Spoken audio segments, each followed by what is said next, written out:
మంత్రి ఆర్కే రోజా ఆధ్వర్యంలో వైసీపీ నేతలు నగరి టవర్ క్లాక్ సర్కిల్ నుంచి ఆర్డీఓ కార్యాలయం వరకు ర్యాలీ నిర్వహించారు. అనంతరం నగర నియోజకవర్గంలో యూరియా కొరత కారణంగా రైతాంగం ఎదుర్కొంటోన్న అన్ని సమస్యలపై ఆర్డీఓకు వినతిపత్రం సమర్పించారు. వ్యాపారులు, టీడీపీ నేతలు కుమ్మక్కై యూరియాను బ్లాక్ మార్కెట్లో ఎక్కువ రేటుకు అమ్ముతున్నారని మాజీ మంత్రి ఆర్కే రోజా ఆరోపించారు.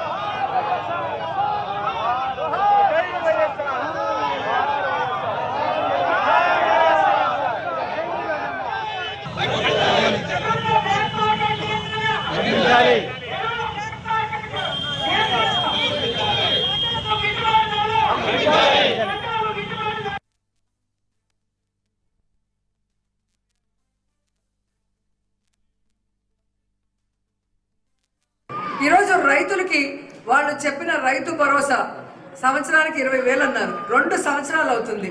5,000 వేసి చేతులు దులుపుకున్నారు. 35,000 ఎక్కడ అంటే పట్టించుకునే నాదుడు లేదు. అలాగే మీరు చూస్తే రైతు భరోసా కేంద్రాల ద్వారా, సహకార సంఘాల ద్వారా రైతులకు ఎంత అవసరమైతే అంత ఎరువులు, యూరియా, విత్తనాలు, పురుగుల మందులు, యంత్రాలు అన్నీ కూడా జగన్మోహన్ రెడ్డి గారు సరఫరా చేసేవారు.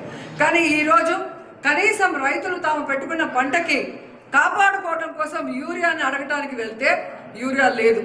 మరి కేంద్రం ఇచ్చిన లక్షల టన్నులు యూరియా ఏమైంది రైతులకు ఇవ్వకుండా అంటే ఈరోజు తెలుగుదేశం పార్టీ నాయకులు, వ్యాపారస్తులు కుమ్మక్కై దాన్ని బ్లాక్ మార్కెట్లో అమ్మేసి ఈరోజు ఏ విధంగా రైతుల జీవితాలతో చెలగాటమాడుతున్నారో మీ అందరూ కూడా గమనిస్తున్నారు. ముఖ్యంగా నా నియోజకవర్గం నగరి గురించి నేను చెప్తాను. స్టేట్ అంతా ఎలా జరుగుతుందో మీకే అర్థమవుతుంది.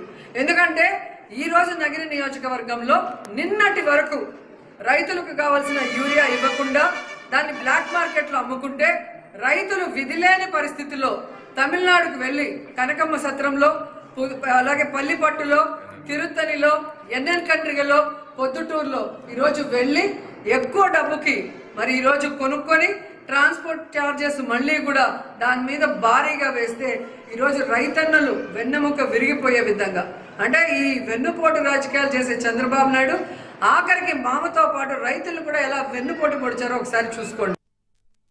ఈరోజు రైతులకి వాళ్ళు చెప్పిన రైతు భరోసా